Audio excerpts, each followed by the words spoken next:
Alu, what is our second main topic today? Main topic number 2 comes to us from Omar 94, who says, "Hi, Campea Crew. There was a story over the weekend about Disney beginning layoffs, implementing a hiring freeze, and limiting company travel in a memo written by Bob Chapek. I know you're not the biggest Chapek fans, but what are your thoughts on this? Thanks, and bring on the filthy." All right, thanks a lot for sending that in, Omar. And yeah, look, I do not like being, I don't like being negative. I don't. But the reality is sometimes in fandom, from time to time, you're going to be negative. I prefer talking about things I love. That's what I like talking about. But, sometimes there are things that you don't have a positive outlook on. I, admittedly, do not have a positive outlook on the job that current Disney CEO Bob Chapek has done with the company. Disney stock price, hard to have a positive outlook. Disney stock price dropped despite the fact that they've added a bunch of subscribers to Disney Plus. Their losses total in the neighborhood of $4 with a capital B billion in losses and stuff like that. So, I mean, it is what it is. But you also have to recognize that, and I bring this up all the time, despite the fact that I'm not a big Bob Chapek fan, I have to keep reminding myself, and I think we need to always remind ourselves, that Bob Chapek, as terrible of a job as he's done as CEO of Disney, he took over Disney in the most terrible, ridiculous, and difficult circumstances that you could possibly enter that job. Your theme parks were closed. Production was shut down. Movie theaters were closed. Your cruises were shut down. Like, that was the environment that Bob Chapek had to take over Disney. And as much as the fact that I don't think he's done a good job, you got to say, man, he took it over in the most awful circumstances. And I think I got to remind myself of that. I think we all need to remind ourselves of that. That being said, you can really tell the type of a leader you get when adversity hits. It's easy to look like a great leader when everything's going well. It's different when things aren't going so well, when the wind is blowing not at your back, but in your face, and when you're facing some adversity. So right now, Disney, understanding a lot of the circumstances, still dealing with the ramifications of the pandemic and all that kind of stuff, and a lot of things catching up and whatever. How do you respond to this adversity? That, hey, we've lost money, our stock price took a hit. What do we do with our direction? And in my opinion, he's having totally the wrong reaction to all this. This comes to us from CNBC, who are writing about the what's going on over at Disney right now, and some of the new edicts that Bob Chapek is putting down right now. CNBC said the following. They said this: "We are limiting headcount additions through a targeted hiring freeze," CEO Bob Chapek said in a memo to division leads sent this Friday and obtained by CNBC. "Hiring for the small subset of the most crucial business driving positions will continue, but all other roles are on hold," he added. "As we work through this evaluation process, we will look at every avenue of operations and labor to find savings. As we do anticipate some staff reductions," that's code for, hey, everybody get ready, we're about to have more layoffs, "some staff reductions as a part of this review." Chapek also told executive business travel should be limited to essential trips only. Meetings should be conducted virtually as much as possible, he wrote in the memo. Chapek also says that Disney will also be conducting a rigorous review of the company's content and marketing spending. That, of course, now keep this up for a minute. I want to look at some of this, to highlight some of these things. Number 1, hiring freezes. Number 2, layoffs. Number 3, restricting travel. Number 4, can't even meet together. Do it over Zoom. Number 5, we're going to cut back on our content spending. Number 6, we're going to cut back on our marketing spending. All right. This is your classic wrong overreaction. One of my big criticisms that I used to have of Warner Brothers years ago was they were too reactionary. They never trusted their plan. They never first of all, they never bothered to come up with much of a plan. But then whatever plans they did come up with, they never believed in their plan. Or their filmmakers. Sometimes, listen, when you have a plan, you got to have the discernment to know when it's time to deviate. But you also got to understand that when you have a plan and you have a direction, sometimes you might hit a speed bump, but you need to keep going in that direction, right? We are accustomed to the story of Disney being success after success after success. But what happens when you hit some adversity? Well, apparently, if you're Disney and you're Bob Chapek, your first reaction to the first signs of adversity is lay people off, don't travel anymore, don't go to essential meetings or stuff like that, do everything over Zoom, bring in RC Cola instead of Coca-Cola into the confectionery. That's enough to make me quit. You don't have to lay me off. Yeah, I quit. You have to lay me off. Let's not spend as much money on our content, and let's not spend money on our marketing. This is the absolute wrong direction for them. Now, listen, you know me. I am an advocate for fiscal responsibility in entertainment corporations. I've been an advocate for that for years. I believe studios need to be more attentive to how much money they spend and all that kind of stuff. But you need to spend money in the right places and at the right time. This whole notion of, oh, you know what this reminds me of? It reminds me of when there was this cereal company, I can't remember which one it was, but they were hitting a lapse in sales. So instead of doing what you'd think they should do, which is improve their product, they decided, I think they had raisins in their, it wasn't a Raisin Bran, but it was some company that had raisins. Some of you guys in live chat might remember the story. So in response to lagging profits, instead of deciding, let's make our product even better to boost sales, they decided, well, let's put less raisins. Raisins is the most expensive part of our cereal. It was a trail mix. Was it trail mix? It was a trail mix. Let's put less raisins. Let's make our product worse. Right. That will make us our money back. Yeah. It's, what did the old English saying say? It's being penny wise and a dollar foolish. Is that what the saying is? It's like, let's save 2 cents, but ultimately cost ourselves $1 long term, right? I remember when I had this one meeting one time with the CEO of AMC Theaters. Not the buffoon who's running it now, but when they used to have a really good CEO.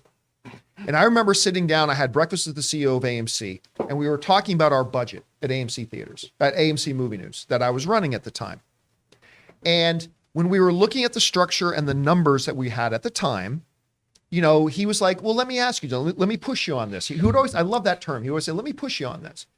He goes, you know, right now you have this much staff and your numbers are this big. Don't you think the budget you have is, you know, consistent with the size that the operation is right now? And I said, it is, but my dad taught me that you don't spend for where you are, you spend for where you want to be. And I guess the CEO liked that. They increased our budget. We were able to hire some more people. We got our new studio and all that kind of stuff. And sure enough, AMC, the movie news division, we grew. And it was great because we had leadership in place who had that sort of foresight. Now, again, that doesn't mean you become financially irresponsible. It doesn't mean you spend without wisdom. But if you're Disney and you look, say, our profits have fallen. What's the first thing they did? They jacked the price of Disney Plus to try to get you and me to pay for their losses. Instead of their ad-supported tier being cheaper, they actually made it the exact same price as the current price of Disney without ads. I love the way Chris Carr put it. You're going to punish me for watching commercials? You're going to charge me more to get a lesser product? So we found out they jacked the prices, and now they're going to lessen how much they spend on their content and lessen how much they spend on their marketing, and they're going to lay off their creative workforce. And they're going to tell their executive leadership, don't travel to meetings. And they're going to tell their regular staff, don't meet face, like a writer's room's now going to be done over Zoom. Yeah, it screams to me. And let's not release movies that should have been theatrical releases like Seeing Red. How many millions of dollars did they leave on the a lot of raisins, Rob. A lot of raisins. They left a lot of raisins on the table. I mean, it's not, and that's just one movie. And that was just one. But again, I don't want to relitigate every dumb move they've made. But I mean, I get it. On the one hand, you want to be financially responsible. Hey, we just had some losses. Let's see where we can tighten things up. But to take the approach of let's instantly punish our viewers. And again, I still think $10.99 is a good value for what you get for Disney Plus. I'm actually okay with that. But when your first reaction to the first hint of adversity is, let's jack our prices, let's punish our loyal fan base, let's lay off our staff, let's cut back on the content loop. So this is the time. If Bob Iger, and I know, I'm sorry, I'm a Bob Iger acolyte, I know I am, but if Big Papa Iger were on the Iron Throne right now, this is what Big Papa Iger would be doing. He'd be saying, all right, it is time for us to boost the price of Disney Plus, but let's make sure that ad-supported tier is nice and cheap for people as an entry point to Disney Plus. Let's only increase the price by this much. Now, let's double down on our content. Let's make sure we're giving customers and audiences out there, and we become the go-to place, that we make Disney Plus the most premier place that people can come. That when people go to the movie theater, see Disney movies, that they know they're going to get the best product possible and stuff like that. Big Papa Iger would be saying, it's not time for us to spend where we are. It's time for us to spend to where we want to be. And again, I'm all for fiscal responsibility, but this is a leader who is facing the first choppy waters and panicking, and absolutely panicking.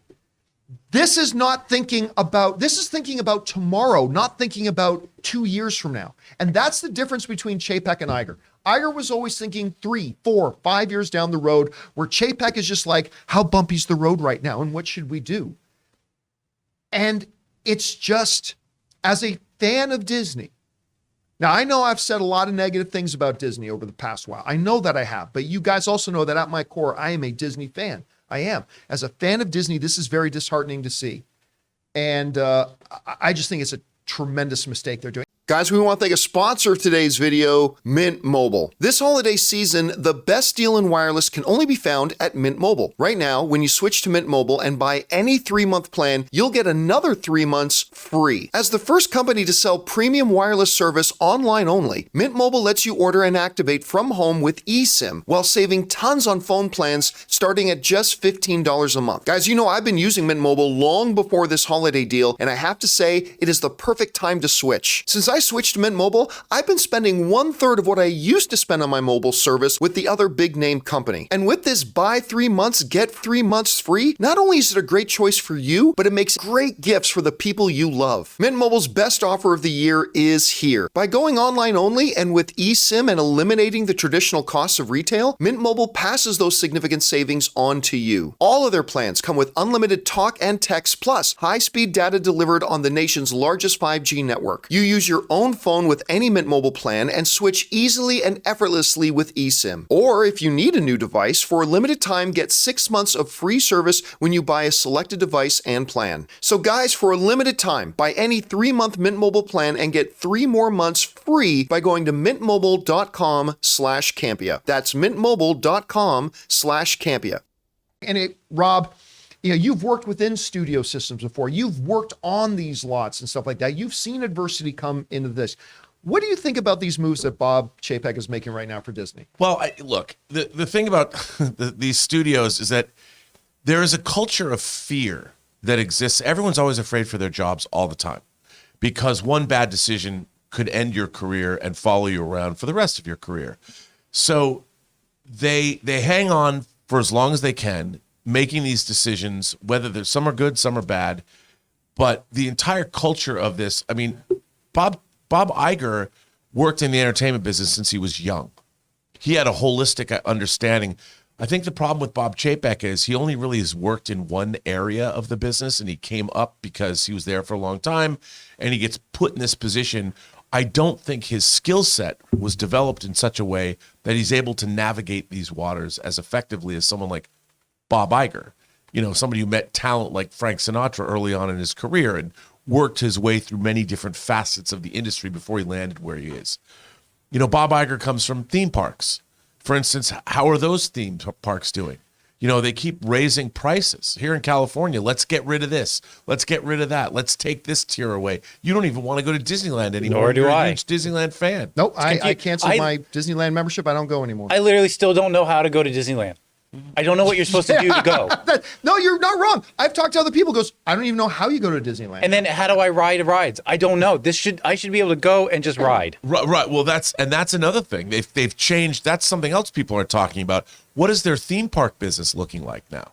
I mean, I understand it's a pandemic and all that, but like you said, I used to have a Disney premium annual pass. They got rid of that, and then they brought them back and made it tiered, and then you have to call in at 7:00 in the morning to book. I mean, they did all of these things that are ridiculous and counterproductive to me. I think that when you're concentrating on content, you have content, but you haven't treated your content like Disney should treat their content. Why did Prey, the Predator movie, why was it on Hulu? Why didn't that become a theatrical release? Warner Brothers was like, oh, Evil Dead Rise. This was going to go direct to HBO Max. We're going to put it out theatrically now because it's that good. Barbarian, a $4.5 million movie. They did put it out theatrically with a good marketing campaign. They should have pushed that harder. Barbarian could have made $75 million or $100 million. Smile did. I mean, it doesn't have this. Smile made over 200. Yeah, Smile made 200 globally. I mean, it blows my mind that here's my problem. All of these people thought streaming was going to save their business. They thought streaming was going to change everything, but they only looked at it from a subscriber standpoint. We're going to get this money every month. There's only so many houses in the world, and you can move into different countries and different places. But David Zaslav talked about churn, and he understands people subscribe to services, and when they're done watching whatever show they're going to watch, they'll let it go for a while until you bring something back. You don't just keep 165 million subscribers. That doesn't just stay there. You're going to see churn. It's going to go up. It's going to go down based on your content. And then you have to decide, what are people watching? If we make $200 million movies, how is a $200 million movie different than a $100 million movie? If you made a movie for $100 million, you still have that extra $100 million that you didn't spend. So I don't think anyone has really got to grasp no one is working from their gut anymore. No one is working from their own common sense, like the old moguls of yore that could run the studio. They did things with their gut.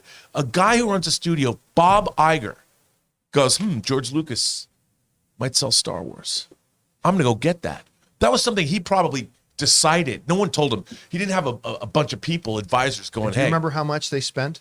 $4 billion. $4 billion. That's how many billion-dollar films that they already had out of Star Wars, just out of the theatrical releases alone, right? I mean, yeah. I thought that was astronomical until they bought Fox, and then I'm like, oh, that was cheap. yeah. Well, Fox was. No, and I get it. Yeah. Yeah.